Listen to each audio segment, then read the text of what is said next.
Hi there. I want to share with you a new technology artifact. I'm going to talk about two things because I think they kind of work hand in hand. We're going to discuss the Promethean board, and we're going to discuss an app which is within the Google Drive, which is called Jamboard. So here is a picture of a Promethean board. As you can see, it just looks like a flat screen TV. Crossing my fingers and hoping that I will have this in the classroom when I go back, so we will see. But basically, a Promethean board is an interactive whiteboard. In some classrooms, they kind of look like this big, white, chunky looking thing.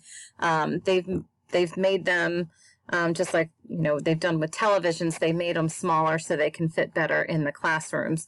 So if you can see on here, there's a control panel. It's a touch screen, just like many of our devices in the classroom. In fact, all of our devices are touch screen. So there is an interactive whiteboard option on here, but the teacher also can connect the laptop to a wire, and then whatever is on the laptop will show up on this screen.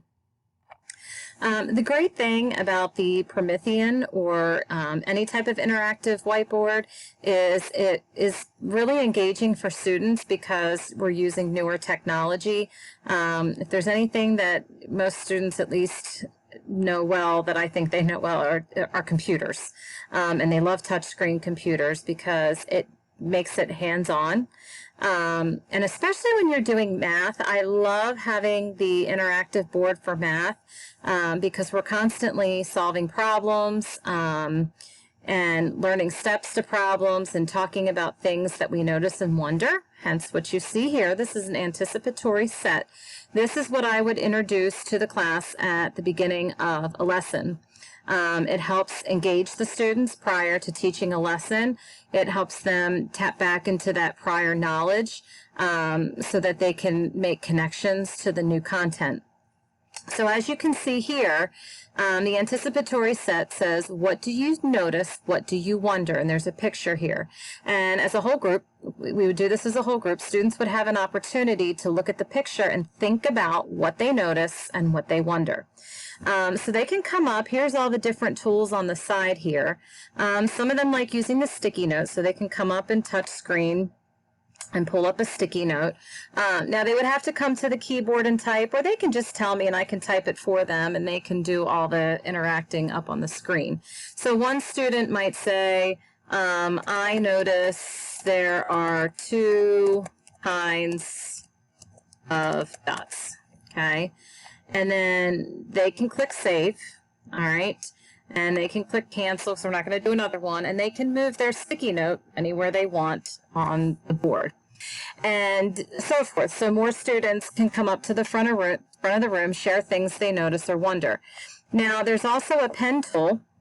So if there's something in particular they want to point out and circle, like they might say, oh, this is a multiplication problem. So they can take their finger and they can circle it and say, oh, this is a multiplication problem, or point out something or circle something that they notice or wonder. Another great tool that they can use is the laser.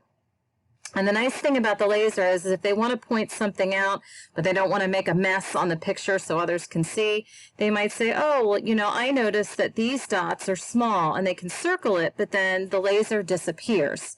So that they're pointing something out, it draws your attention to it, but then it goes away, so it doesn't have too much going on at once on this. And then if you go to the second page, and you can put slide presentations on here. In fact, if you create a slide presentation in Google Slides, you can transfer it to here. So it says, can you create a diagram that is 4 times 23? So they can use the pen tool, okay, and they can start making this, okay.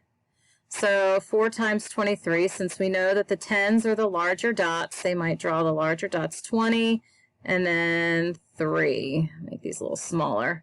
Okay. So that would be, and that's just the start of it. That's technically only 23 one time. And then how does this compare to the original diagram? Well, they can click the sticky note option and they can put a sticky note on there or point. So this is a great interactive tool to use in the classroom to begin a math lesson.